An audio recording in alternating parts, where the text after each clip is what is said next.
Bonjour tout le monde. Donc, nous allons commencer cette conférence sur les importantes et récentes décisions en droit du travail luxembourgeois. Donc, c'est un événement hybride.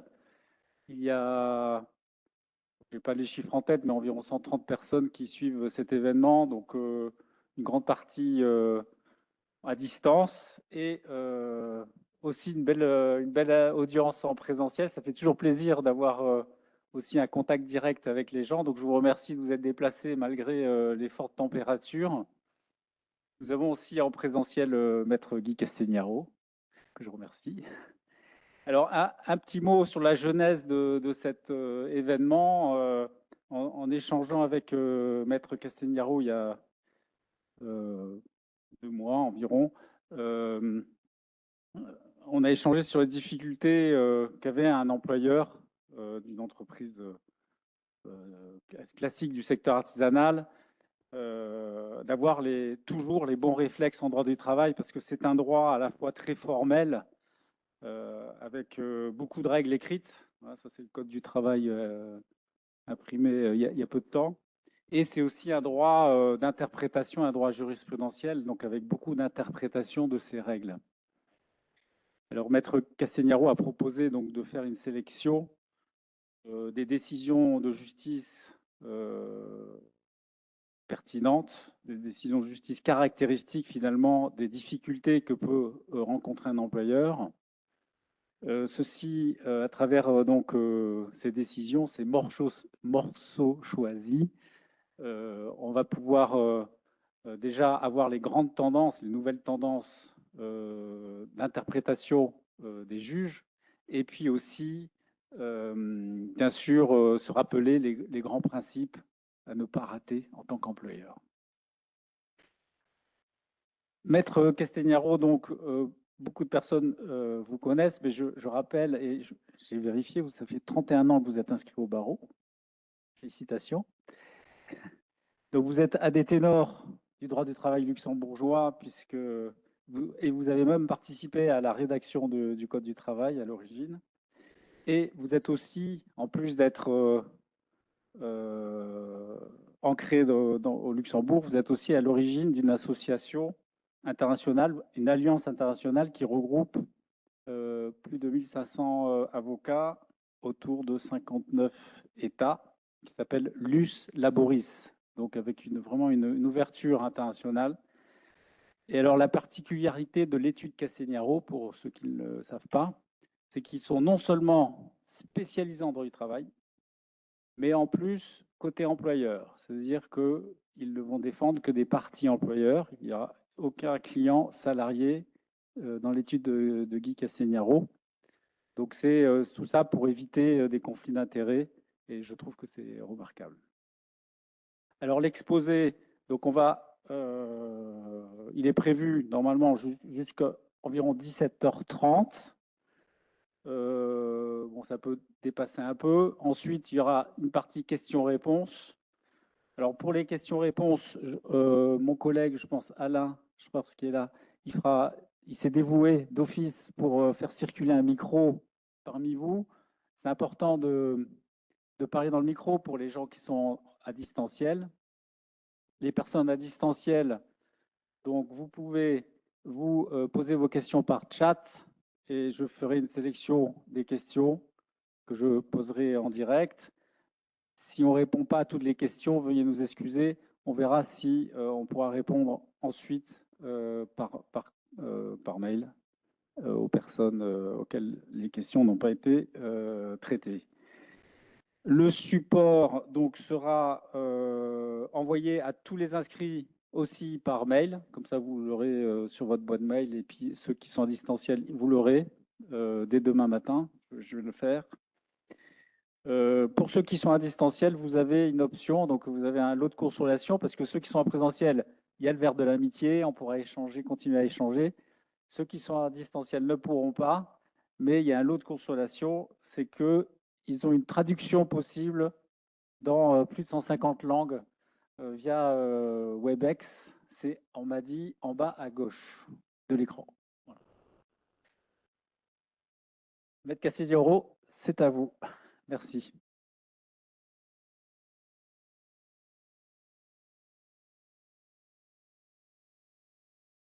voilà, la technique et moi, ce sont deux choses différentes. Donc, merci Gilles beaucoup pour cette introduction. C'est un grand plaisir et un grand honneur pour moi de pouvoir, pour la deuxième fois, intervenir ici dans le beau cadre de la Chambre des métiers.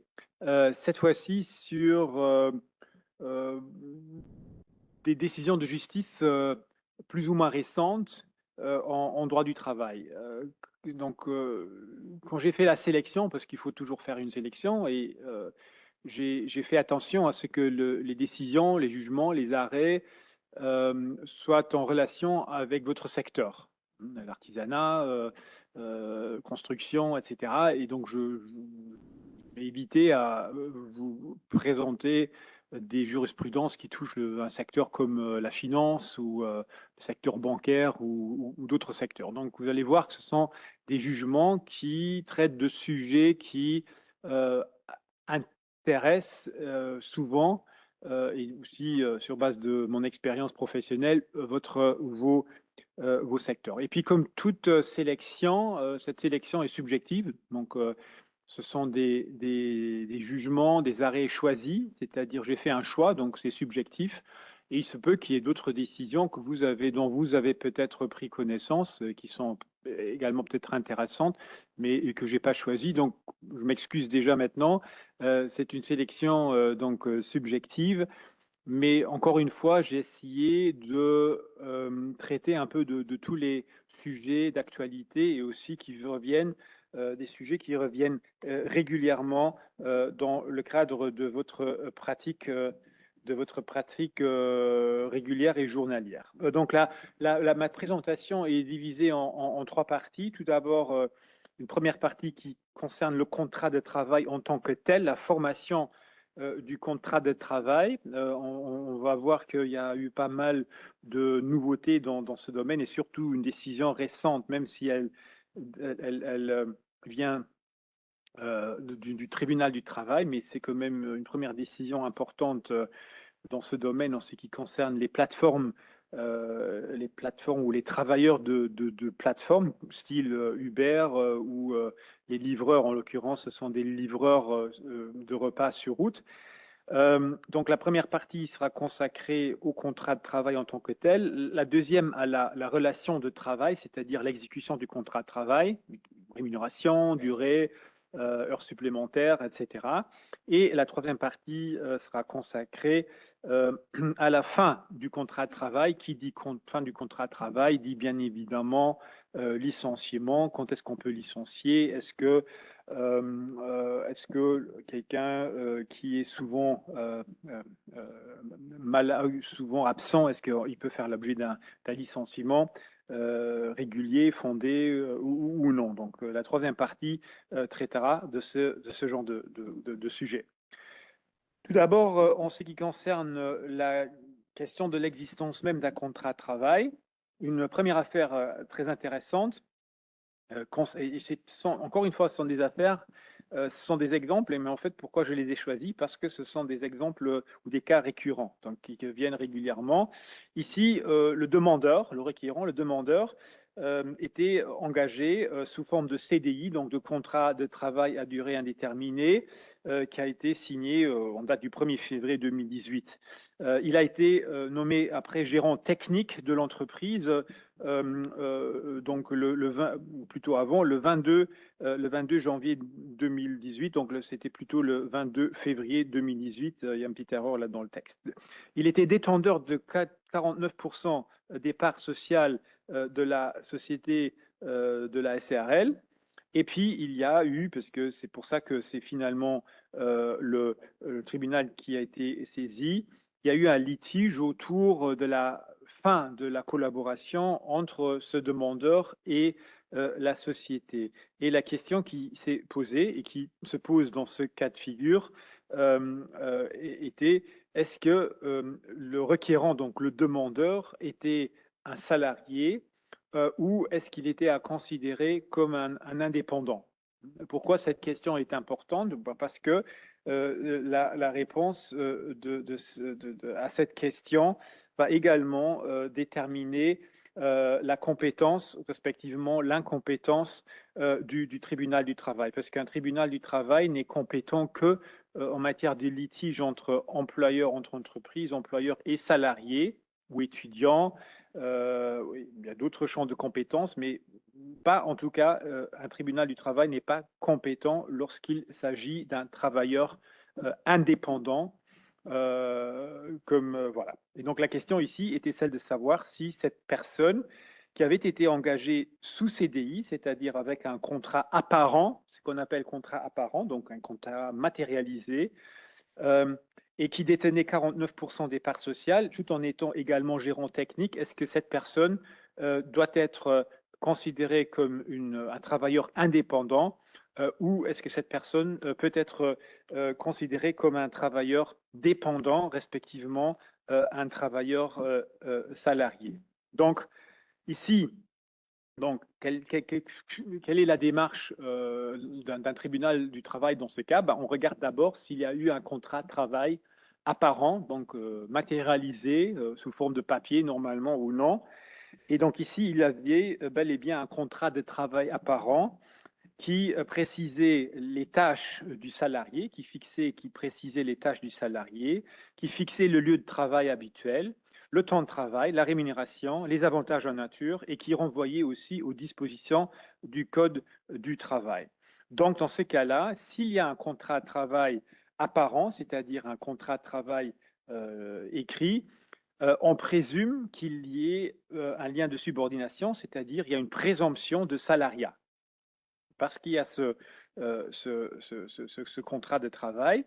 Et donc, dans ces cas-là, si l'employeur conteste l'existence d'une relation de travail salarié alors qu'il a lui-même fait signer un contrat de travail apparent au salarié, ce sera à l'employeur de prouver que en fait, ce contrat de travail n'est qu'une fiction, ne correspond pas à la réalité des choses, c'est-à-dire ne règle pas une relation de travail subordonnée.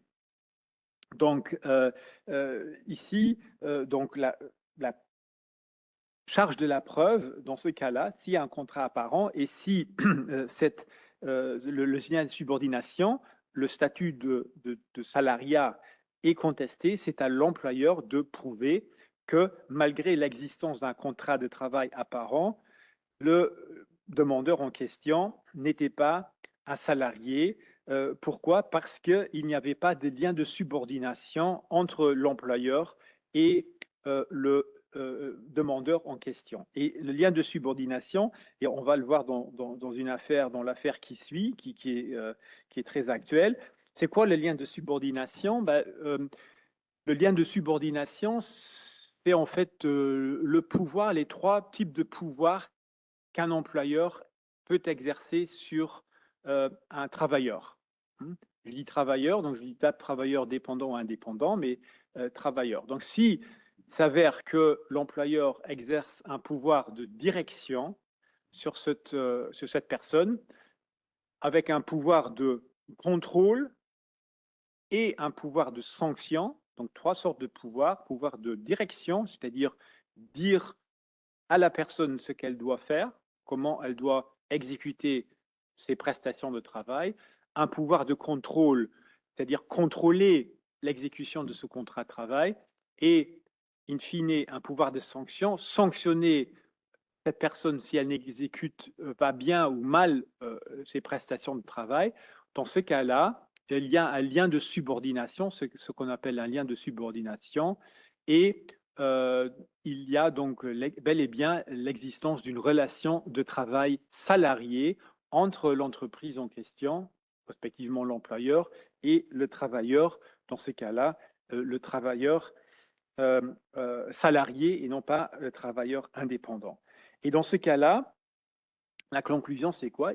Il existe bel et bien, si, comme en l'occurrence, l'employeur peut prouver, ou ici, en l'occurrence, ne peut pas prouver l'existence d'un lien de subordination, dans ces cas-là, souvent, c'est le salarié qui essaye de prouver le lien de subordination, parce que c'est lui qui a tout intérêt de prouver qu'il est un salarié et donc qu'il peut bénéficier de la protection que lui donne le Code du travail. Donc, s'il peut prouver ce lien de subordination, le salarié, dans ce cas-là, le tribunal du travail se déclare compétent et va donc pouvoir, puisqu'il est compétent en matière de contestation de litige entre un employeur et un salarié, et dans ce cas-là, le tribunal du travail va regarder, va analyser le licenciement pour voir si le licenciement était abusif ou non. Si maintenant le salarié n'arrive pas à prouver cela, ou le contraire, si l'employeur n'arrive pas à prouver qu'il y avait, donc si l'employeur par exemple n'arrive pas à prouver qu'il y avait absence de lien de subordination, ce qui est le cas ici, dans ce cas-là aussi, le travailleur il est considéré comme un travailleur de nouveau dépendant, donc salarié, et le tribunal du travail se déclare dans ce cas-là compétent. On a eu cette affaire très très récente, pour vous donner un exemple très récent, des livreurs. Maintenant, ce n'est plus un secret, mais c'est la société WeDeli. Hein, vous connaissez peut-être les motos et les voitures, mais c'est surtout des motos. Des livreurs WeDeli qui étaient engagés donc, par cette plateforme de livraison comme des livreurs indépendants et qui ont réclamé la requalification de leur statut d'indépendant en celui de travailleur salarié. Donc la question dans ce cas-là, et qui se posait devant le tribunal du travail, donc ces livreurs qui ont été soutenus par un syndicat, en l'occurrence le GBL, ce qui est étonnant puisque les syndicats normalement défendent des membres salariés et pas des membres non salariés ou des indépendants. Mais ici, comme c'est une affaire assez importante et cruciale parce qu'il s'agit de ces nouvelles formes de travail, d'ailleurs, il y a une directive européenne qui doit toujours être transposée en droit luxembourgeois sur les travailleurs des plateformes numériques. Et donc, c'est un sujet d'actualité. Et donc, pour le syndicat ou les syndicats, c'était important ici de soutenir, au moins moralement, les livreurs en question. Donc, la question qui se posait devant le tribunal, nouveau, c'était celle de savoir est-ce qu'il existait pour ces livreurs une relation de travail salarié avec la société ou la plateforme de livraison. Et dans ce cas-là, si oui, la juridiction du travail est compétente, sinon elle n'est pas compétente. Le tribunal, après avoir examiné en détail les conditions d'exécution du travail, donc le fameux lien de subordination, c'est toujours ça c'est la pièce maîtresse dans ce cas dans ce genre de conflit, de litige, a conclu à l'absence de subordination juridique, donc l'absence d'un lien de subordination qui, comme je l'ai dit, est le critère central pour qualifier un contrat de travail donc selon le droit luxembourgeois. Et là, ça devient très intéressant. Il a notamment retenu que les livreurs disposaient, donc pour démontrer que les livreurs n'étaient pas dans un lien de subordination par rapport à la société, le tribunal a retenu que les livreurs disposaient premièrement de la liberté d'organiser eux-mêmes leur emploi de temps via une application de réservation des créneaux horaires, donc une app. Hein. Deuxièmement, les livreurs disposaient ou avaient le choix d'accepter ou non les courses, les missions qui leur ont été proposées par la plateforme numérique. Troisièmement, les livreurs disposaient de la faculté de travailler pour d'autres plateformes ou pour d'autres clients sans autorisation ni information préalable de la société concernée, en l'occurrence la société WeDeli. Et finalement, les livreurs disposaient de leur propre matériel de travail, c'est-à-dire le vélo, ou le téléphone, ou le scooter, ou d'autres équipements, et supportaient leurs frais professionnels eux-mêmes. Donc, tous ces critères ont fait qui ont été retenus par le tribunal, ont permis au tribunal à conclure qu'il n'existait pas de contrat de travail, de lien de subordination entre les livreurs et la plateforme de travail numérique. Donc, la juridiction du travail, les tribunaux du travail, dans ce cas de figure, c'est déclaré incompétent. Vous voyez, donc, c'est chaque fois. Et bon, après, ce qui est intéressant ici, c'est pas un revirement de jurisprudence, parce que c'est une analyse qui est faite dans tous ces cas de figure. Je vous ai cité l'exemple précédent. Dès qu'il s'agit de la question de savoir si un travailleur est indépendant ou dépendant, indépendant ou salarié, le tribunal doit analyser la façon dont le travail a été exécuté. Soit la personne, elle était dans un lien de subordination, et donc dans ce cas-là, il y a contrat de travail. Lien de subordination veut dire pas de flexibilité, pas de liberté dans l'exécution du contrat, donc pouvoir de direction, faire ce que l'employeur veut.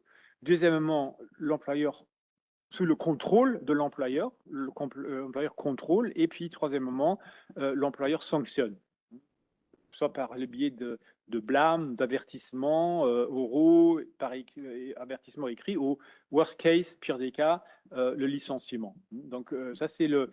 Et si un tel pouvoir ou si un tel lien n'existe pas, dans ces cas-là, il s'agit d'un travailleur indépendant, et donc le tribunal du travail ou la juridiction du travail n'est pas compétente. Autre décision intéressante, et ça c'est quelque chose qui aussi arrive assez souvent, surtout les sociétés qui ont un lien avec l'Allemagne, soit parce que ce sont des filiales ou des succursales ou des filiales d'entreprises allemandes, c'est qu'il existe beaucoup, surtout dans vos secteurs. Et donc, souvent, on a tendance, quand on est une petite société, de prendre des modèles de contrats qu'on utilise aussi en Allemagne, hein, en disant, bah, si c'est possible de le faire en Allemagne, dans ces cas-là, pourquoi pas? Bah, alors, probablement, on peut faire pareil au Luxembourg. Et ceci était le cas avec une personne qui a été engagée sous un contrat de droit allemand, type Ausbildungsvertrag. Donc, c'était une sorte de contrat de formation signé le 21 juillet 2015, donc sous le modèle d'un contrat de droit allemand qui s'appelle en Allemagne, qu'on appelle en Allemagne Ausbildungsvertrag. Et puis, le requérant, donc le Auszubildender, entre guillemets, parce que on va voir si c'était effectivement le cas, il a contesté cette qualification et il a saisi le tribunal pour voir cette relation contractuelle requalifiée en contrat de travail normal. Donc, et la question qui se posait dans ces cas-là, c'était celle de savoir si on était en présence d'un contrat de stage. Hein, le droit luxembourgeois connaît les contrats de stage, hein, contrat de stage formation en entreprise. Donc, je ne vais pas entrer dans les détails, mais la loi a été modifiée en ce sens il y a quelques années, mais ça existe, mais avec des conditions qui sont un peu plus légères que si on se trouve en présence d'un contrat de travail classique. Donc la question était celle de savoir si cette personne ou si cet Ausbildungsvertrag correspondait à un contrat de stage suivant le droit luxembourgeois, et donc dans ce cas-là pourrait être valable sous forme de contrat de stage de droit luxembourgeois, ou s'il s'agissait d'un contrat de travail en bonne et due forme, avec les conséquences aussi que cela engendre, c'est-à-dire l'application classique du droit du travail dans tous les domaines, durée du travail, résiliation, licenciement, protection contre licenciement, congé, salaire, etc. Tout d'abord, et là c'est intéressant parce que c'est aussi, donc tout ce que je vous raconte, ce sont des décisions qui reviennent souvent et aussi des motivations qui reviennent souvent. Donc la juridiction luxembourgeoise a d'abord rappelé un grand principe, celui suivant lequel l'existence d'une relation de travail salarié ne dépend ni de la volonté exprimée par les parties, ni de la dénomination qu'elles ont donnée à leur convention. C'est-à-dire, c'est pas parce que les parties ont décidé d'appeler leur contrat contrat de formation ou Ausbildungsvertrag que effectivement les dispositions du Code du travail qui régissent le contrat de formation ou le contrat de stage s'appliquent. Une relation de travail salarié se caractérise, dit la juridiction, ou rappelle la juridiction du travail, par les circonstances de fait dans lesquelles est exercée l'activité. Et puis, la juridiction rappelle la finalité du contrat de stage. C'est en fait la finalité principale, c'est la mise en situation en milieu professionnel dans le but pour l'étudiant ou le stagiaire d'acquérir des compétences professionnelles et en mettant en œuvre les acquis de la formation pour l'obtention d'un diplôme ultérieur. Donc ça, c'est la finalité du contrat de stage. Donc, le tribunal, ou la juridiction ici, a dû analyser la situation pour voir effectivement comment, dans les faits, les prestations de cette personne ont été exercées. Est-ce qu'il s'agissait d'une mise en situation en milieu professionnel dans le but d'acquérir des compétences, c'est-à-dire dans le but d'apprendre le métier, ou est-ce qu'il s'agissait d'un travail productif, hein, surtout productif, un travail classique, c'est-à-dire productif, économiquement productif, avec un rendement économique, donc un contrat de travail normal. La charge de la preuve, bon, là aussi, il y a un rappel, et ça c'est aussi un classique, la personne qui se prévaut de l'existence d'une relation, en l'occurrence d'une relation de travail salarié, doit la prouver. Donc ici, c'est le demandeur, donc le Auszubildender, donc l'étudiant ou le stagiaire qui doit prouver, puisque lui, il est d'avis qu'il n'est pas un apprenti. Donc c'est à lui de prouver qu'il n'est pas apprenti, mais qu'au contraire, il est un travailleur salarié classique. Donc, qu'est-ce qu'il doit prouver? Je pense que maintenant, vous l'avez compris, il doit prouver l'existence d'un lien de subordination, c'est-à-dire qu'il a exécuté des prestations de travail sous la direction, sous le contrôle et sous la sanction éventuelle de l'entreprise. Et quelles étaient donc ici les preuves pour que le tribunal conclue à l'existence d'une relation salariée? Bah, tout d'abord, il y avait des indices et très forts, voire des preuves, les fiches de salaire qui renseignaient le poste de Sport- und Fitnesskaufmann, un travail à temps plein pendant toute la période de stage de septembre 2015 à mars 2019. Il y avait des attestations testimoniales qui attestaient les horaires de travail de 8 heures du matin jusqu'à 8 heures du soir, travail une ou deux fois par mois un samedi.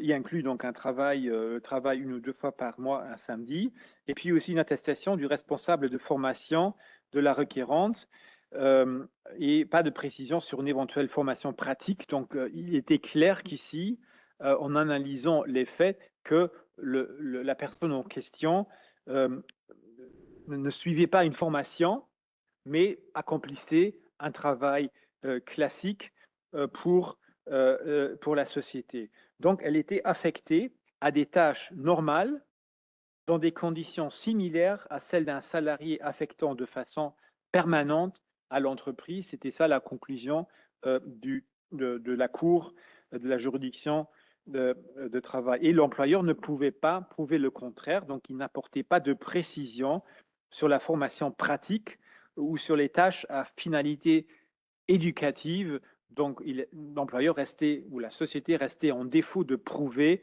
que, en fait, il s'agissait d'un simple stage de formation et non pas d'un travail normal rémunéré, donc qui tombait dans le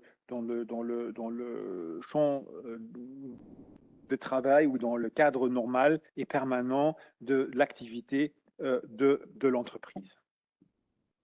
Ça, c'est une décision assez intéressante, mais encore une fois, pourquoi je la cite? Parce que souvent, on voit des entreprises qui ont un lien avec des entreprises étrangères utiliser des modèles de contrats qu'ils ont utilisés ou qu'ils utilisent dans leur pays mère, entre guillemets, sans se rendre compte qu'au Luxembourg, c'est un peu différent et que donc il faut toujours veiller au droit local et pas faire du copy-paste, ça peut être dangereux. En ce qui concerne la question de la relation de travail, donc là j'ai ici quelques décisions intéressantes qui concernent aussi, qui sont d'actualité, parce que vous savez que maintenant les réseaux sociaux jouent pas seulement un rôle important dans la vie privée de chacun, mais les réseaux sociaux peuvent également interférer dans la vie professionnelle, souvent de façon négative. Et donc ici, il y a des exemples où effectivement l'employeur a utilisé des informations qu'il a obtenues grâce aux réseaux sociaux, des informations sur la vie du salarié et qui ne lui plaisaient pas et que le salarié a publié sur les réseaux sociaux, donc souvent de façon publique, puisque ce n'était pas des groupes privés, donc tout le monde pouvait avoir ces informations, donc ne se posait pas la question de la protection, la vie privée, violation, parce que le salarié le publiait volontairement donc sur les réseaux sociaux. Mais la question était surtout celle de savoir est-ce que l'employeur peut utiliser ces informations pour prendre des décisions de management, des décisions surtout de licenciement et si oui, jusqu'où ça peut aller. Donc, quelle est pas la validité, mais quelle est la valeur de telle information que l'employeur a pu récupérer ou a pu découvrir sur les réseaux sociaux. Donc, tout d'abord, donc une affaire d'un salarié qui a été engagé par CDI en avril 2019. Il a démissionné avec préavis et avec une fin de contrat prévue pour le 15 août 2021. Et puis, l'employeur a décidé de licencier avec effet immédiat avant la fin du préavis, alors que le salarié avait déjà démissionné. Pourquoi? Parce que, en fait, le salarié avait publié sur les réseaux sociaux des photos en maillot de bain et de messages évoquant un départ en vacances. Donc, alors qu'il était censé être en incapacité de travail. Donc, le salarié en question, il avait démissionné, il s'est mis en maladie et pendant donc son préavis de démission, l'employeur a trouvé sur les réseaux sociaux, je pense qu'en l'occurrence c'était Facebook, des photos de ce salarié en maillot de bain et des messages évoquant un départ en vacances, et donc a décidé sur cette base-là, suite à cette découverte, de le licencier avec effet immédiat pour faute grave. Bon, vous connaissez les règles en matière de maladie, protection contre la maladie. Donc, quelqu'un qui tombe malade, il doit, dès le premier jour, informer personnellement l'employeur, soit oralement, soit par voie écrite, de son absence pour cause de maladie ou d'accident, et au plus tard le troisième jour de calendrier, hein, ce n'est pas un jour ouvrable ou ouvré, c'est un jour de calendrier, il doit remettre à l'employeur, donc pas poster, mais remettre à l'employeur. L'employeur doit réceptionner au plus tard le troisième jour le certificat d'incapacité de travail précisant la durée prévisible de l'incapacité de travail. Dans ce cas-là, s'il le fait correctement, hein, donc, il est protégé contre le licenciement et il est interdit à l'employeur de résilier le contrat de travail pendant un maximum de 26 semaines, et cela même pour motif grave. Néanmoins, le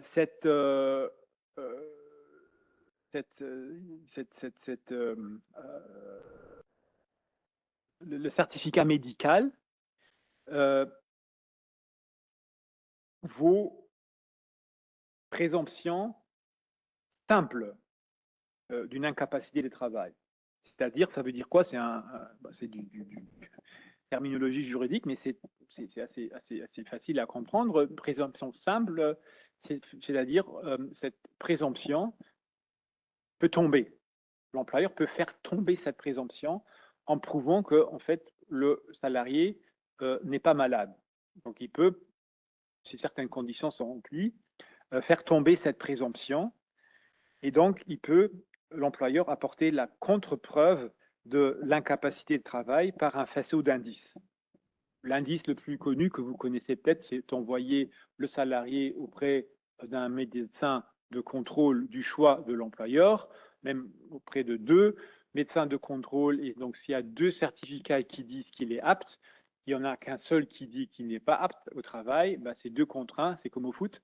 Dans ces cas-là, la présomption tombe, la protection tombe et l'employeur peut licencier le salarié. C'est ça la présomption, la question de la présomption simple. Ici, c'était différent. L'employeur a voulu faire tomber cette présomption en disant bah, il n'est pas malade. Regardez, sur Facebook, il publie des images dans lesquelles il est en maillot de bain et il avait également indiqué qu'il partait en vacances. Donc, ça prouve bien qu'il n'est pas malade puisque il publie des photos de soi en maillot de bain sur Instagram, c'était pas sur Facebook. Et puis aussi, il y avait des messages sur Instagram relatifs à la météo luxembourgeoise indiquant une volonté de partir de la part du salarié.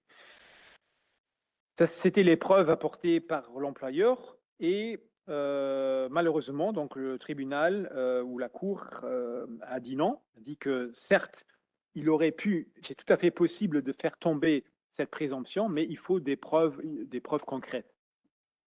Les indices ne suffisent pas et la Cour était d'avis que les simples photos du salarié en maillot de bain publiées sur Instagram n'étaient pas valables puisque, en l'occurrence, il n'y avait pas de date pour savoir à quel moment ces photos ont été prises.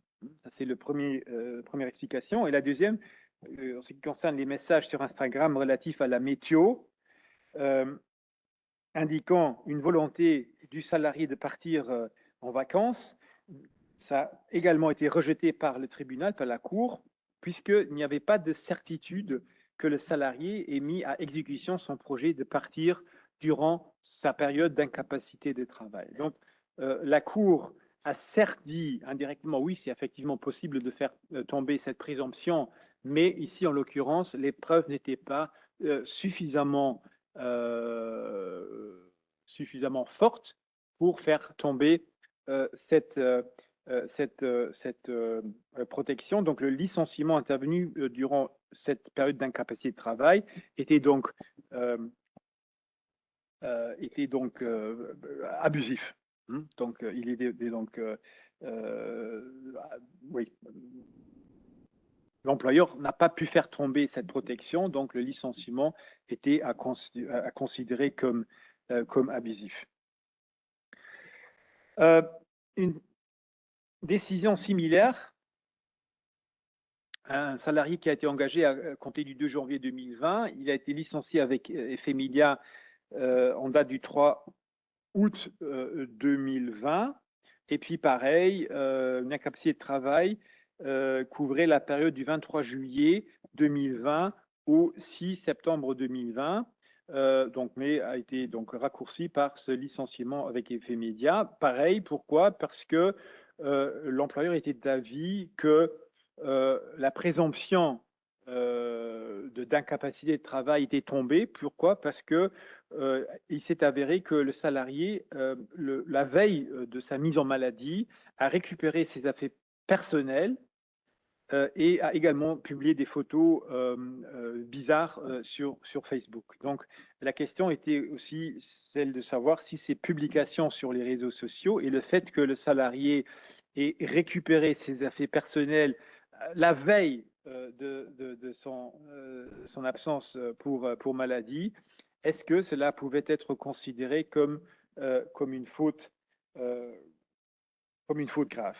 Donc, rappel des règles, donc je ne vais pas les rappeler chaque fois. Donc, premier jour, information, au plus tard, troisième jour, remise d'un certificat de travail.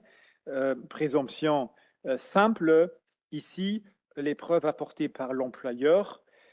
Est-ce que le fait pour la salariée d'emporter quelques affaires personnelles la veille de son absence pour maladie Est-ce que c'est un motif valable pour faire tomber la présomption et donc aussi pour dire que voilà, votre maladie était en fait pas une vraie maladie ou non? Non, ça suffit pas.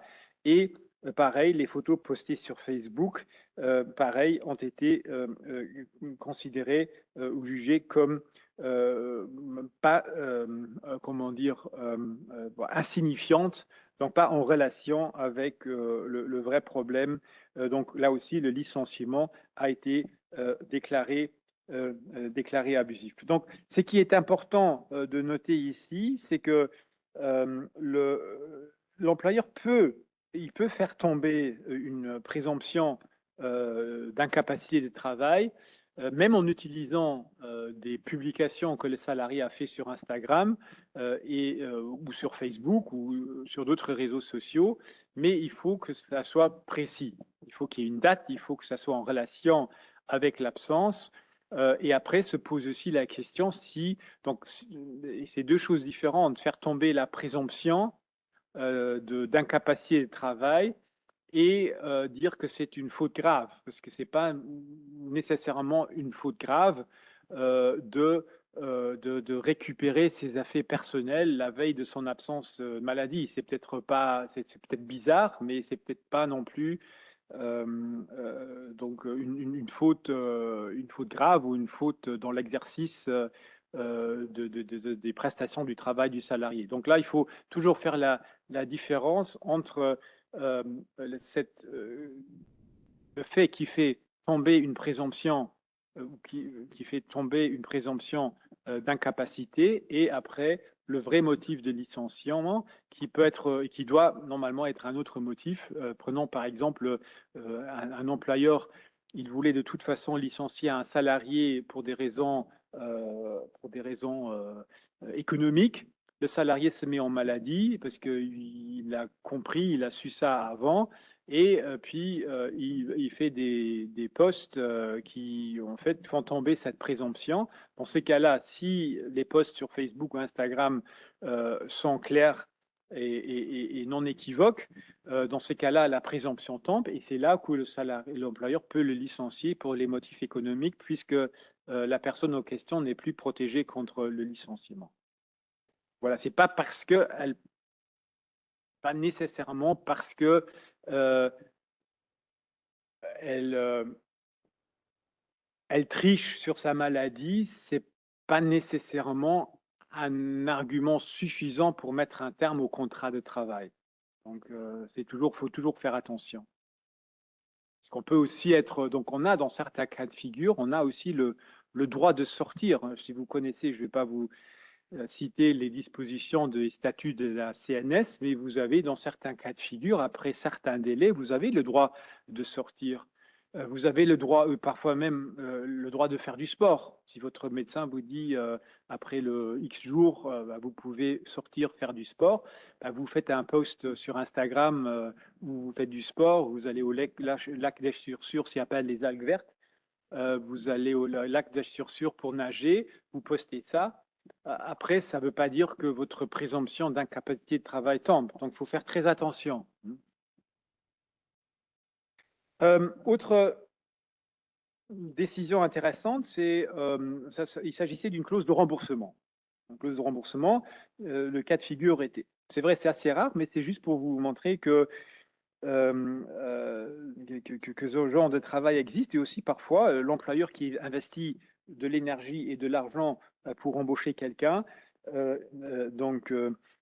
question qui se pose, est-ce qu'il peut récupérer cet argent si jamais le salarié n'accepte ou ne remplit pas les conditions? Ici, il s'agissait d'un salarié qui était un résident de l'île Maurice et qui était censé venir travailler et qui est venu travailler au Luxembourg.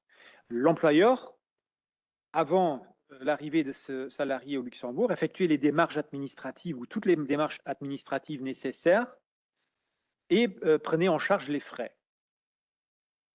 Le salarié ne les contestait pas. Il n'y avait pas de contestation à ce niveau-là. Au contraire, le salarié s'est engagé à payer les montants des frais et des démarches ou de rembourser cet argent à l'employeur en cas de non-accomplissement de 36 mois de service auprès de l'employeur. Donc l'employeur disait, si tu pars avant avant 36 mois, bah, tu me rembourses l'argent que j'ai investi en toi, entre guillemets, parce que bah, je veux que c'est un peu comme les clauses des formations. On paye une formation et si le salarié il part en un certain délai, bah, il y a un pourcentage où il doit rembourser les frais de formation à l'employeur si c'était une formation non obligatoire, bien entendu, parce que sinon les formations sont gratuites. Et voilà, mais ici c'est un peu la même. Et la question qui se posait devant le tribunal, devant la cour, c'était de savoir si cette clause qui obligeait le salarié de rembourser cet argent était valable ou non. Tout d'abord, rappel aussi très intéressant, et ça aussi un rappel pour vous tous, c'est que l'article 121-3 du Code du travail autorise les parties à un contrat de travail de déroger aux dispositions légales sur le contrat de travail dans un sens plus favorable aux salariés. C'est-à-dire des clauses qui restreindraient les droits ou aggraveraient la situation ou les obligations du salarié sans considérer comme étant nulles et de nul effet. Ça, c'est le principe, parce que le salarié disait que une telle clause, c'était l'argument du salarié, respectivement de son avocat, cette clause, elle limite, elle restreint mes droits, donc article 121.3, cette clause doit être considérée comme nulle et non avenue. Le tribunal du travail, et surtout la cour d'appel n'était pas de cet avis. Les clauses librement souscrites par un travailleur l'obligeant à rembourser des frais pris en charge par l'employeur à l'occasion de sa venue au Luxembourg sont en principe licites. Donc, la Cour dit l'article 121-3 ne s'applique pas et ne doivent pas être considérés comme portant atteinte à la liberté dont jouit tout salarié de choisir son emploi et d'y mettre fin. Donc, il faut juste que cette clause n'ait pas pour objectif principal de limiter considérablement le salarié dans sa liberté de quitter son employeur et de partir. Et voilà, ça c'est le rappel des faits. Mais il y a quand même des limites à tout ça. Une illégalité d'une telle clause peut résulter dans une durée ou d'une durée excessive du délai au cours duquel, en cas de démission, le salarié doit rembourser ses frais. Pourquoi? Parce que cette durée dans les délais a un lien direct avec la question de savoir si, oui ou non, il est libre de partir plus ou moins à tout moment ou non. Donc, le plus lent ce délai est, le plus difficile ou le moins libre est le salarié. Et donc, dans ce cas-là, c'est contraire à la liberté du salarié, à la liberté des parties de mettre un terme à la relation, de démissionner et de quitter l'employeur. Donc, ça, c'est la première limite. Et il ne faut pas qu'il y ait une disproportion entre la rémunération du salarié en question et les frais engagés. Sinon, ce serait à considérer comme un obstacle indirect au droit de démission aussi du salarié. Donc, une durée excessive et une disproportion entre la rémunération et les frais pourrait être considérée dans ce cas-là comme un obstacle indirect au droit de démission du salarié. Donc, en ce qui concerne la question du remboursement de 3 149 € pour les frais réellement engagés, là, la Cour a dit OK, là, on est dans le raisonnable, donc il n'y a pas de disproportion entre la rémunération et les frais engagés. Néanmoins, pour le remboursement d'un montant forfaitaire de 25 000 €, parce que les parties dans cette clause ont fixé un montant forfaitaire de 25 000 € pour toutes les démarches que l'employeur avait effectuées, c'est-à-dire pour avoir le permis de travail. Donc, un tel remboursement ou une clause ou la partie de la clause qui prévoit un tel remboursement est nulle, car contraire à l'article 121-3, car ce caractère forfaitaire, car il s'agit d'un caractère forfaitaire, donc qui n'a pas de lien direct avec un remboursement de factures ou de choses sur base de justificatifs ou d'autres justificatifs. Et c'est un montant qui était pour la Cour trop élevé par rapport à la rémunération annuelle. Donc là, il y avait bel et bien une disproportion entre la rémunération et les frais engagé. Mais là aussi, une telle clause, ce qui est intéressant aussi, c'est qu'en tant que telle, une clause comme ça n'est pas nulle et non avenue. Il faut juste qu'elle ne limite pas considérablement le salarié dans sa liberté de partir, de démissionner, soit par une durée excessive, les 36 mois, ou soit par une disproportion, donc soit par une durée excessive, soit par un montant excessif qui restreindrait les deux, le salarié à démissionner librement. Parce que la question ici, c'est toujours la question de la liberté. Et voilà, donc ce qui est une question ou un sujet assez intéressant en droit du travail et dans d'autres domaines aussi. Dans le même contexte, donc salaire, et surtout, ici, il ne s'agit pas d'une clause de remboursement, mais la question d'une retenue sur salaire. Un salarié avait été engagé en tant qu'homme à tout faire par le biais d'un CDI et l'employeur a loué une maison donc au bénéfice pour le salarié dans laquelle il pouvait vivre pendant son contrat de travail.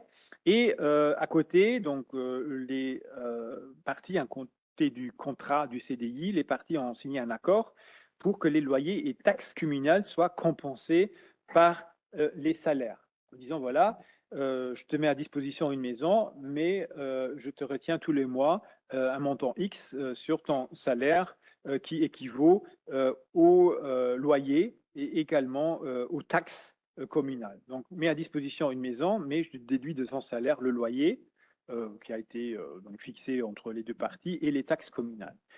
Et puis, le salarié a été licencié avec préavis et le contrat de bail a aussi été résilié. Et le salarié, dans le cadre du licenciement, du litige licenciement, à savoir si le licenciement était abusif ou non, se posait la question des retenues. Donc le salarié, et on voit ça souvent, c'est dans ce contexte que le salarié vient avec d'autres demandes, notamment, ici en l'occurrence, une demande de remboursement de toutes les retenues qui ont été faites par l'employeur sur son salaire en disant que ces retenues étaient illégales.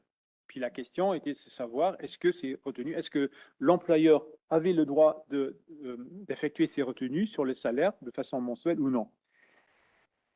Le rappel d'abord, donc tout ce qui est salaire se prescrit par 3 ans.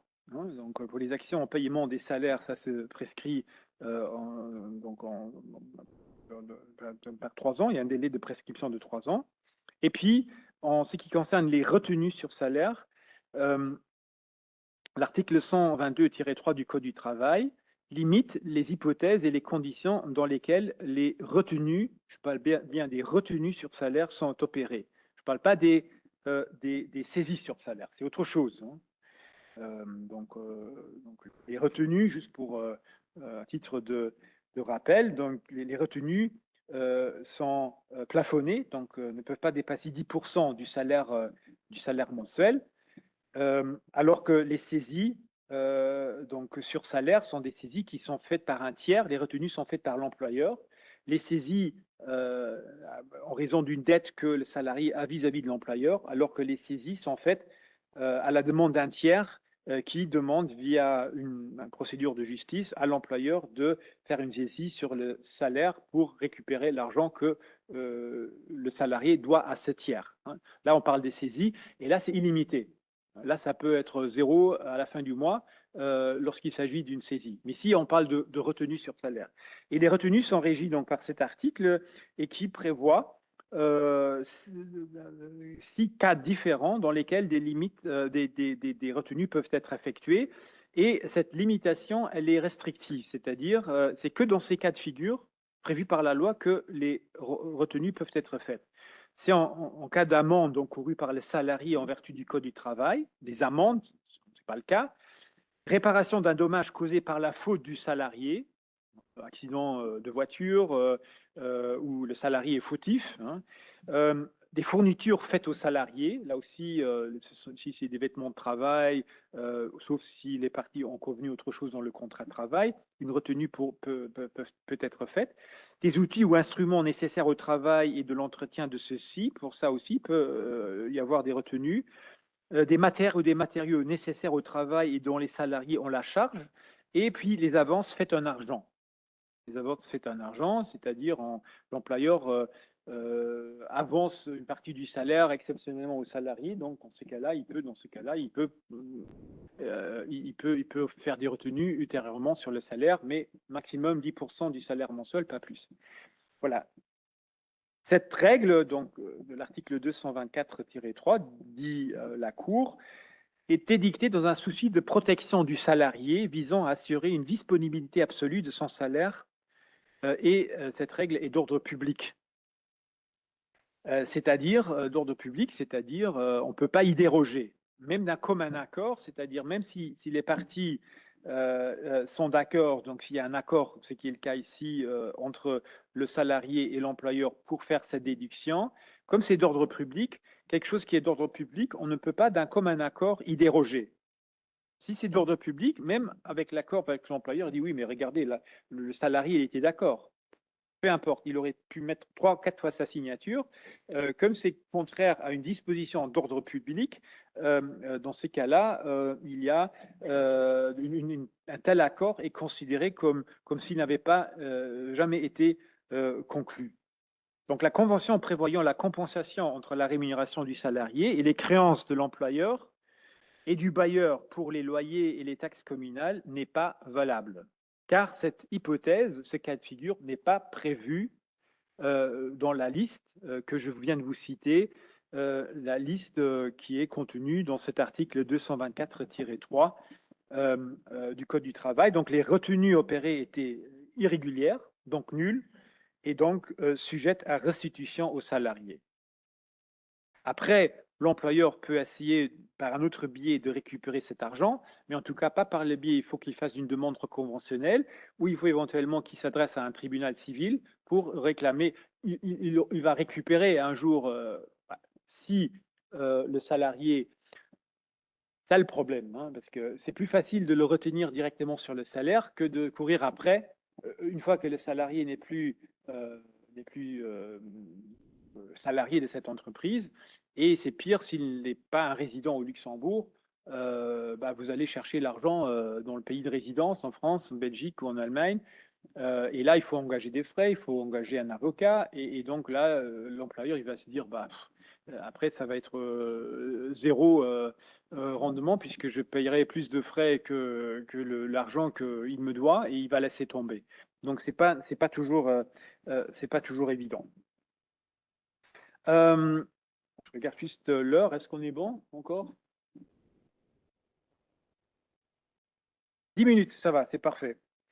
Pour les heures supplémentaires, là aussi, il y a une décision intéressante où un employeur avait essayé, dans un règlement intérieur, de prévoir un paiement forfaitaire d'une partie des heures supplémentaires. Et donc la question qui se posait était celle de savoir s'il avait le droit de le faire. Et en fait, la Cour a dit oui, une telle clause est valable, mais de nouveau, comme toujours, en droit, à plusieurs conditions, dans la mesure où le règlement interne n'excluait ici pas la rémunération des heures supplémentaires dépassant le forfait. Donc, faut pas que donc si on est en dessous du forfait, c'est valable. Si les heures prestées vont au-delà du forfait, c'est pas valable. Donc il faut dans ce cas-là que l'employeur paye la différence entre les heures prestées au-delà du forfait et qui sont pas couvertes par le forfait. Voilà. Donc ça c'est la première condition. Et puis c'est une mesure licite puisqu'elle est plus favorable aux salariés que ce qui est prévu par la loi. Donc voilà. Donc c'est une mesure payer un forfaitaire pour des heures presté ou même pas presté, mais comme c'est un forfait, donc disons un forfait pour 50 heures supplémentaires par mois, et si on obtient ce forfait, même si on n'exécute que 40, c'est sûr que c'est un traitement plus favorable que ce qui est prévu par la loi. Donc, en principe, sur base du principe de faveur en droit du travail, c'est quelque chose qui est valable. Dans une entreprise occupant au moins 150 salariés, une telle modification du règlement intérieur doit cependant être soumise à l'approbation de la délégation du personnel. Dans toute autre entreprise, la délégation du personnel doit être informée et consultée. Donc, si on met en place un tel règlement interne qui touche à un tel sujet, juste pour rappel. Pour le salaire social minimum qualifié, là aussi, c'est des questions qui reviennent régulièrement. Quand est-ce que un employeur, jusqu'où un employeur doit aller pour demander des informations aux salariés lors de l'embauche pour savoir s'il doit lui payer le salaire social minimum pour travailleurs qualifiés ou le salaire social minimum classique. Et souvent, pareil, en cas de licenciement, le salarié saisit le tribunal du travail et puis il dit, deuxième demande, oui, et je demande d'ailleurs, j'aurais dû avoir un salaire pour travailleurs qualifiés et non pas un salaire de travailleurs non qualifiés, et donc je réclame la différence puisque j'étais bel et bien. Et la réponse de l'employeur dit ouais, mais moi je ne le savais pas, je l'ignorais. Et donc voilà, donc ça c'est la question qui se pose régulièrement. Et puis quelle est l'obligation en fait, et ça c'est ça qui est intéressant et qui est aussi assez nouveau. Quelles sont les obligations pour l'employeur en matière de fixation du salaire social minimum, qualifié ou non qualifié? Et en fait, l'employeur doit examiner au moment de l'embauche si le salarié dispose d'un certificat de formation professionnelle ou d'une pratique professionnelle euh, pour savoir s'il doit appliquer ou non la majoration des 25%. Il doit examiner le CVV ou examiner d'autres documents qui sont présentés donc par le salarié au moment de l'embauche et qui devraient normalement contenir ces informations qui sont jugées pertinentes pour décider s'il doit, en tant qu'employeur, payer aux salariés le salaire social minimum pour travailleurs qualifiés ou non. En l'espèce, la nature de l'emploi, donc il s'agissait d'une coiffeuse, et tâches techniques décrites dans le contrat nécessitait une qualification professionnelle. L'employeur ne pouvait ignorer des qualifications de la salariée au moment de l'embauche. Donc, il a embauché comme coiffeuse. Donc, si on est coiffeuse, il y a quand même de fortes chances qu'on a un CATP au moins de coiffeuse, rarement une maîtrise, mais encore, on ne sait pas. Donc, l'employeur ne pouvait pas ignorer que la salariée était en détention d'un diplôme équivalent, au moins équivalent à un CATP. Donc, il aurait dû, dès le début, payer à cette salariée le salaire social minimum pour travailleurs qualifiés et pas le salaire social minimum de base. Donc, ici, je vais peut-être switcher celle-là parce qu'elle est moins. Vous l'avez dans vos slides. Donc, je vais passer à une autre. Voilà, concernant les retards répétés, parce que là aussi, c'est une question qui est malheureusement récurrente.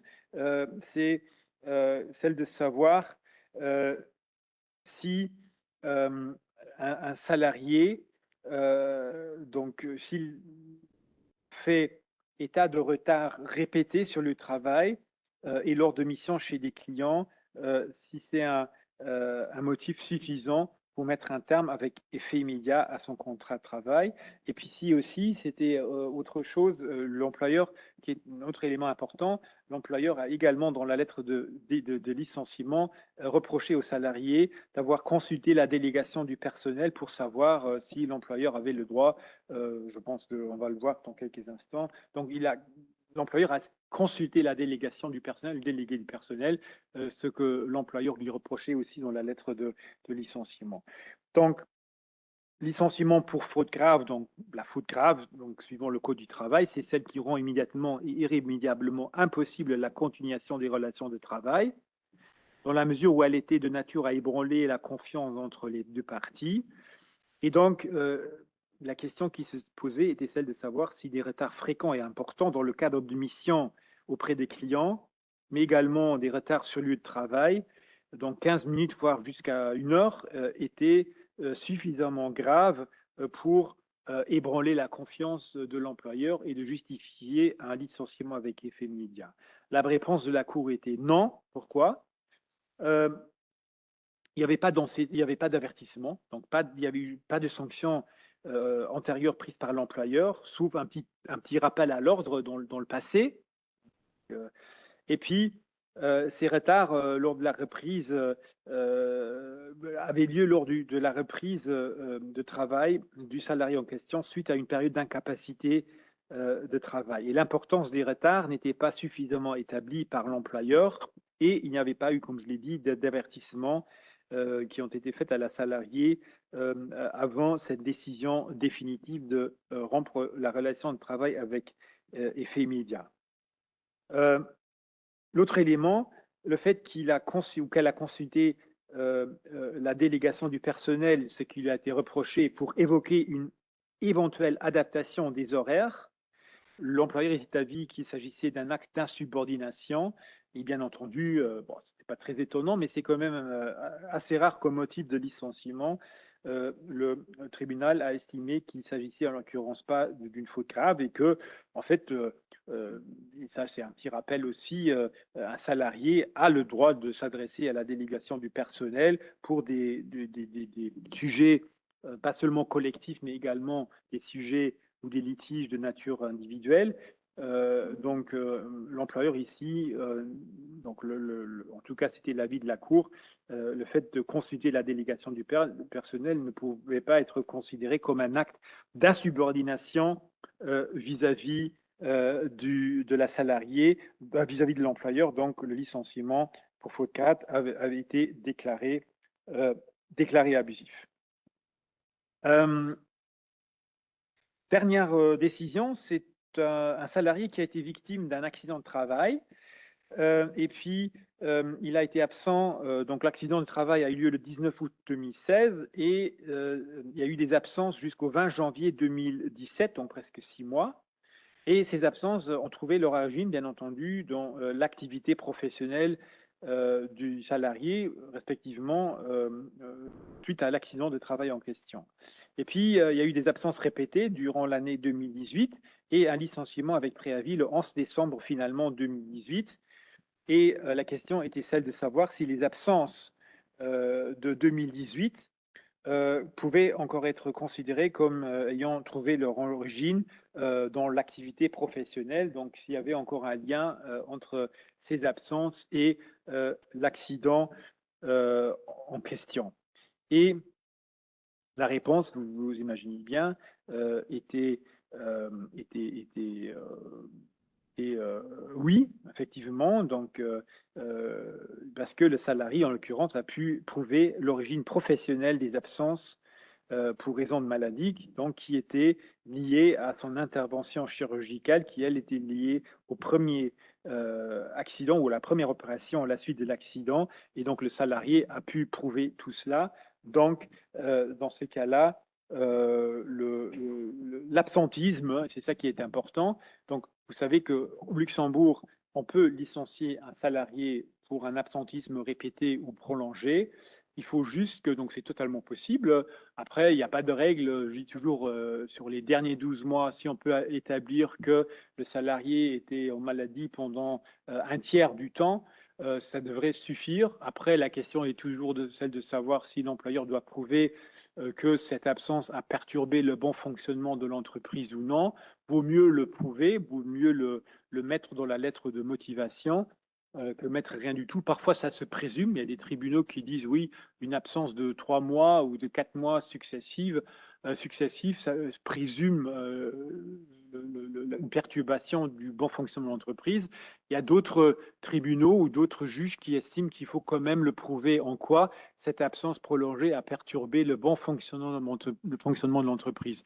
Par exemple, parce que les autres collègues ont dû faire des heures supplémentaires, on a dû recourir à l'emploi d'un CDD, d'un travailleur en CDD ou un travailleur intérimaire, etc. Donc, prouver qu'on commence à perturber le bon fonctionnement de l'entreprise. Donc, ici, donc, Donc une absence répétée et prolongée peut être un motif de licenciement, et vous l'avez compris, sauf si cette absence est liée à un accident de travail. Dans ces cas-là, on ne peut pas invoquer l'absentisme qui était en relation avec un accident du travail.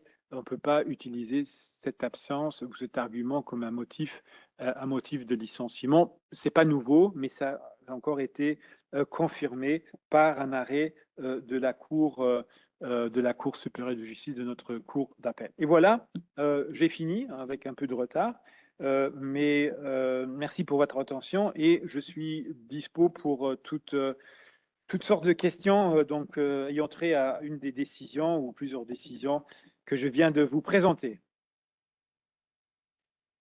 Merci, maître. Effectivement, alors, pour assurer l'audience, il y a quand même des décisions de justice où l'employeur gagne. Oui. Parce que donc je comprends que c'est un panorama, enfin des jurisprudences pour nous montrer que c'est difficile, même si l'employeur estime qu'il a raison, qu'il est de bonne foi. Il ne faut surtout pas se précipiter pour prendre une décision, une sanction. Il faut vraiment ne pas hésiter à prendre conseil. Nous, on a une mission légale d'information. Vous pouvez contacter des juristes de la Chambre des métiers. Et s'il y a vraiment un conflit, n'hésitez pas aussi d'avoir un conseil, un avocat, parce que nous, c'est une mission légale d'information. Donc, vous voyez toute la subtilité du droit du travail. Alors, il y a eu beaucoup de questions déjà en ligne. J'ai répondu à certaines questions assez claires. Il y a notamment, qui revient aussi, c'est la question la maladie, certificat de complaisance, comment faire pour contrecarrer un certificat de complaisance. On parle aussi je crois que là, c'est vraiment une réaction typique. Mon salarié, dans la question, est à l'étranger, donc le contrôle médical de la sécurité sociale ne marche pas.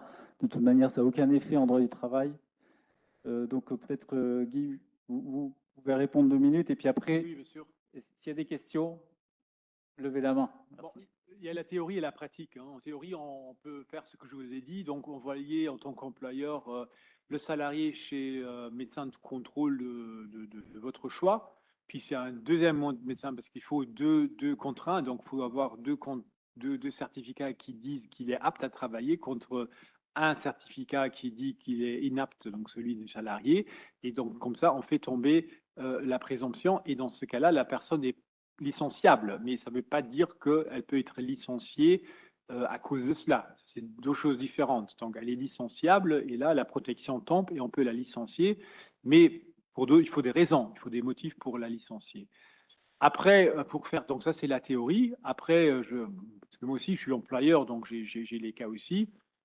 Est-ce que ça vaut vraiment le coup? Parce que organiser un un examen de contrôle chez un médecin de confiance, ça prend du temps. Si l'employeur ne s'y rend pas, bon, on peut dire que dans ces cas-là, la présomption tombe de nouveau. S'il s'y rend, dans ces cas-là, on ne peut pas faire grand-chose. Si vous avez, et souvent les médecins, même de contrôle, ils vont rarement dans un sens contraire à l'avis de leurs collègues du premier médecin. Parce que là aussi, bon, on peut blâmer les médecins. Il y a certainement pas mal de certificats de complaisance, mais comment voulez-vous, en tant que médecin, prendre... Et j'aimerais pas avoir cette responsabilité, parce que vous voyez quelqu'un, vous l'avez jamais vu, il vous dit que se sent mal. Hein, qu'est-ce que vous voulez faire? Si vous ignorez ça, vous dites, bon, non, non, vous êtes pas mal, vous êtes très bien, et le soir, il va se pendre, il va se jeter du pont. Hein, après, il va s'avérer qu'il était chez le médecin. Le médecin l'a envoyé se le balader, et donc c'est une question de responsabilité. Donc, dès que c'est pas clair, je dis, il y a des médecins qui font des certificats de complaisance de façon abusive, j'en suis persuadé. Mais il y a aussi ceux qui le font parce que ils connaissent pas le patient et ils doivent faire confiance, ils doivent croire ce que le salarié, en l'occurrence le patient, leur dit, et donc prendre une décision, c'est pas évident. Donc, en fin de compte, pense qu'en théorie, on peut faire beaucoup de choses, mais en pratique, ça ne sert pas à grand-chose. La seule chose qu'on peut faire, et c'est ça que je dis toujours, il faut vraiment tout acter, hein. Et si si ça s'avère que quelqu'un est régulièrement malade, et sur les derniers 6 mois, toujours les lundis ou toujours les vendredis, où il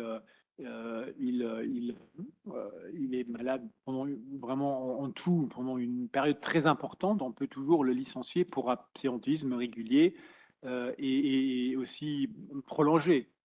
Donc, mais c'est difficile à gérer. Il n'y a pas de solution miracle. En plus, avec les frontaliers, avec cette problématique des contrôles qui ne peuvent pas être faits donc à l'étranger, là, on est coincé. Donc, patience, 26 semaines au contre-examen médical de la sécurité sociale. Il a respecté la procédure aussi un peu technique. Oui, bien sûr, oui, oui. Médecin du travail, tout ça, mais encore une fois, c'est très difficile à gérer. Y a-t-il des questions dans la salle? Ah, là, c'est une personne très motivée. Euh, Bonjour, Franklin de la Fédération des artisans. Je crois que sur votre slide numéro 20, il y a une petite faute qui s'est glissée. Quand vous parlez de salaire social minimum qualifié, à ma connaissance, on parle d'une majoration de 20% 20%, et pas de 25%. d'accord. C'était Oui, juste une petite. oui, c'est possible, oui, oui. Je suis trop généreux. Merci, je vais le corriger. Bonjour, je voulais savoir, le salarié a l'obligation de nous transmettre un certificat de maladie dans les 3 jours, mais s'il ne le fait pas, que se passe-t-il? Dans ce cas-là, la protection ne se déclenche pas. Dans ce cas-là, il est certes malade, hein, donc il faut respecter. Donc il est pas, comment dire, faut payer son salaire. Donc son contrat est suspendu. Mais c'est pas un certificat de complaisance, mais juste il n'a pas rempli cette obligation pour que la protection se déclenche. Donc la seule conséquence, c'est que la protection, elle n'est pas protégée contre le licenciement. Merci. Mais ce n'est pas une faute en soi si l'employeur reçoit le certificat le 4e jour. C'est pas une faute en soi, mais si vous avez un candidat qui fait ça régulièrement, ça peut être gênant pour l'organisation de l'entreprise parce qu'on ne sait jamais quand cette personne, est-ce qu'elle va venir ce jour-là ou non.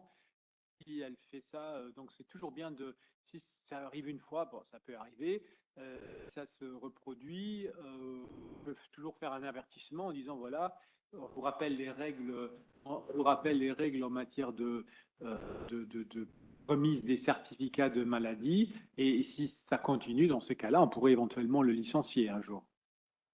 Avec préavis. Pour faute grave, c'est un peu léger.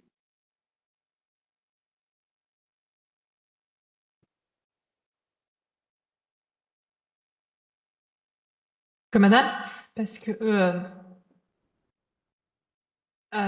j'ai eu le problème et la CNS m'a dit qu'il était protégé quand même. Justement, j'ai vu avec eux parce que j'ai dit qu'est-ce que je dois faire? Moi, très honnêtement, des fois, je les ai au bout de 10-15 jours, les arrêts, parce que les salariés me les envoient et après, c'est vrai qu'on ne sait pas comment agir réellement, en fait. Oui, mais la CNS se trompe parce qu'en fait, il n'est pas protégé. En plus, la CNS n'a aucune compétence pour juger si quelqu'un est protégé ou non contre le licenciement. Là, c'est le Code du travail qui s'applique. Et le Code du travail est clair et la jurisprudence et les décisions de justice sont claires aussi. Quelqu'un qui ne remet pas le 3e jour de calendrier sans certificat d'incapacité de travail à son employeur n'est plus protégé contre le licenciement. C'est ça que je dis toujours, pourquoi je dis calendrier, quelqu'un qui, le jeudi, il tombe malade, donc il informe son employeur, le jeudi, premier jour de maladie.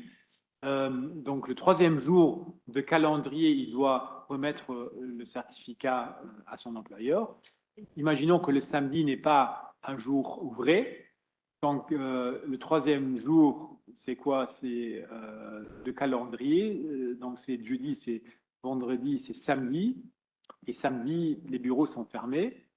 Donc, il ne peut pas le remettre, impossible de remettre à l'employeur, ou que l'employeur réceptionne le certificat le samedi, donc il faut qu'il le réceptionne le vendredi.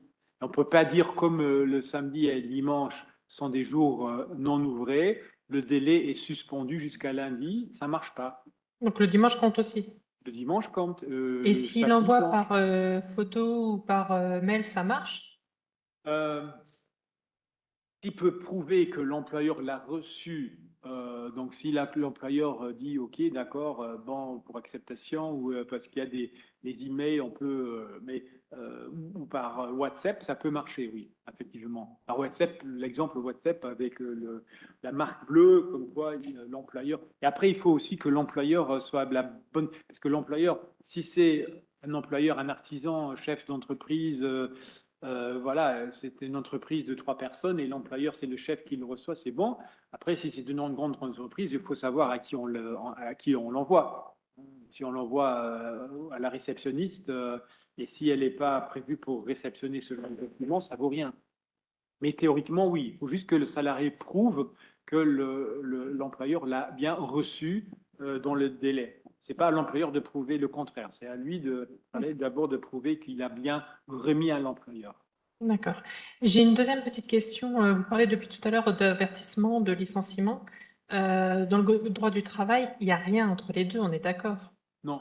Il y a dans certaines conventions collectives, il y a le blâme, il y a différentes sanctions qui peuvent être prévues par une convention collective. Il faut qu'elle soit prévue suite à un arrêt de la Cour de cassation de façon très explicite, très précise, les sanctions pour qu'elles puissent s'appliquer. Suivant l'adage, pas de peine sans loi. Donc, il faut que le salarié soit conscient, soit informé de ce qu'il risque. Mais sinon, dans le Code du travail, vous n'avez rien sur les avertissements. La seule sanction qui existe dans le Code du travail, c'est le licenciement ou c'est la mise à pied dans certains cas de figure. Mais vous n'avez rien sur les avertissements. Mais la mise à pied, c'est uniquement avant le licenciement. La mise à pied, c'est soit en matière de licenciement avec effet immédiat, ou sinon en matière de demande de résolution d'un contrat de travail d'un délégué du personnel. Donc là, on met à pied et puis après, soit le salarié ou soit l'employeur demande la résolution du contrat. Là, Je trouve dommage que la mise à pied n'existe pas autrement. Non, elle n'existe pas. Et si elle n'existe pas, on ne peut pas la prononcer. Sinon, ça équivaut à un licenciement avec effet immédiat et non motivé, donc abusif. Okay. Faire très attention. Ok, merci.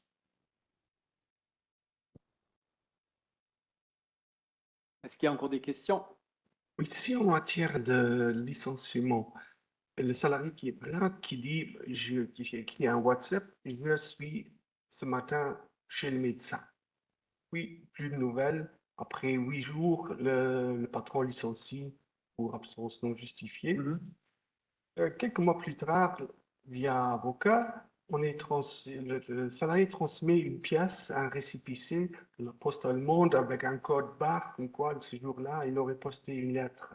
Mais le patron n'a jamais reçu cette lettre. Est-ce que ces récépissés vaut comme preuve de transmission du certificat? Oui, donc c'est-à-dire qu'il a envoyé, encore une fois, l'employeur compte. Il faut que le salarié prouve que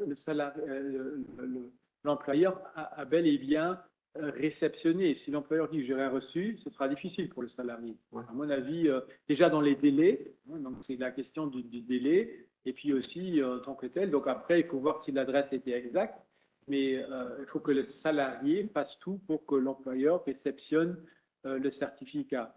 Il peut le donner à quelqu'un d'autre pour qu'il le remette à l'employeur, mais c'est toujours un risque. Si on l'envoie comme ça, oui, après, c'est au salarié de prouver qu'il a bien remis au salarié. Si l'employeur dit pour une raison ou une autre, soit de mauvaise foi, c'est qui est rare, hein, soit il dit, franchement, je ne l'ai jamais reçu. Donc après, ce sera difficile pour le salarié de prouver que.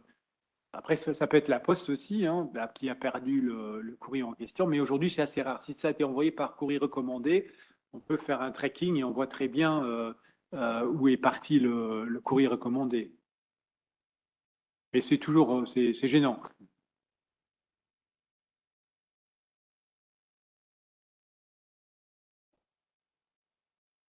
Une dernière question, peut-être. Oui, bonsoir. J'ai une question.